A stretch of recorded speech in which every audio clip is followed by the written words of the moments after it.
Hey, I'm Donald Bell, and today we're taking a first look at the 4th generation Apple iPod Touch, a CNET editor's choice for 3 years in a row. This isn't a radical departure from the iPod Touch we know and love, but there are some noticeable improvements. In terms of price, you're looking at 3 different models, an 8GB, 32GB, and 64GB version priced at $229, $299, and $399. All of the hardware features from the previous versions have been preserved. You still have a 3.5-inch capacitive touchscreen, only now it's using Apple's higher resolution Retina display. There's a home button on the bottom, a screen lock at the top, though now the button is shifted from the left to the right, and you have controls for volume on the side here, but there are now 2 different distinct buttons instead of one single rocker switch. On the bottom you have a headphone jack, a dock connection, and a teeny tiny speaker grill. If you take a look at the back, you'll notice 2 things. First, the chrome steel doesn't bulge out quite as much as the previous version, giving a slightly thinner profile, a lighter feel, and the ability to lay flat on the table without wobbling. But the really big change is the camera lens up here at the top, along with this little omnidirectional microphone.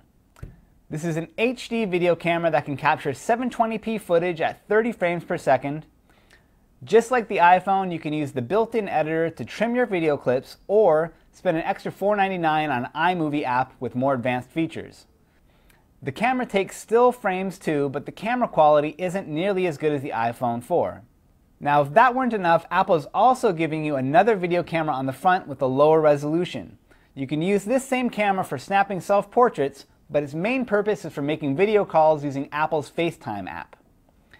By using email addresses instead of phone numbers, you can make free video calls over Wi-Fi to other compatible iPhones or iPod Touches.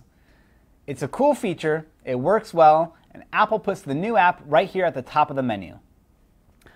Under the hood, you have a few significant improvements which have trickled over from the iPhone 4, including an A4 processor and a gyroscope sensor for detailed 3-axis motion control in games and other apps. You also have support for 802.11n Wi-Fi and existing support for Bluetooth 2.1. Compared against the iPhone 4, you don't get the phone, the 5-megapixel camera, GPS, or a 3G data connection, but you also don't have to deal with contracts. The rest of the iPod Touch is just as you'd expect. The core apps for email, web browsing, music, photos, and video are all better than ever under iOS 4. You now have the new ability to rent TV shows. Games look and perform better than ever. With the internal mic, you no longer need a microphone headset or an adapter to take advantage of audio recording or the voice memo app. And some third-party camera and video apps now work as well. So that's the 4th generation Apple iPod Touch. If you've been waiting to make an upgrade, I really feel that the 2 cameras, the FaceTime calling, and all the little performance tweaks really makes this year's model worthwhile. For CNET.com, I'm Donald Bell.